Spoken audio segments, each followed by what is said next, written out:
రచయితలు యేసు ద్వారా దేవుడు చేసిన కార్యాన్ని క్రొత్త నిబంధనగా వర్ణించారు.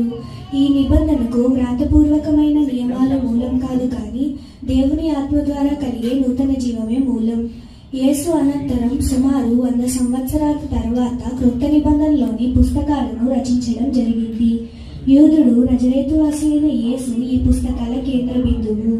ఈయనే క్రీస్తు, అభిషక్తుడు లేక రక్షకుడు. 4 సువార్తలు మత్తయి, మార్కు, లూకా, యోహాను యేసు జీవితాన్ని, ఆయన బోధలను వేరువేరు దృక్పథాలతో వర్ణిస్తాయి. యేసు అనంతరం వెనువెంటనే తొలి అపోస్తలులు ఆయన సందేశాలను ఎలా ప్రకటించారో అపోస్తలుల కార్యములు వివరిస్తోంది. క్రొత్త ప్రాంతాల్లో వ్యాపించిన సువార్తను ప్రజలు ఎలా అర్థం చేసుకున్నారో, ఆ సువార్తను వారు ఎలా అన్వయించుకున్నారో క్రొత్త నిబంధనలోని పత్రికలు తెలియజేస్తాయి.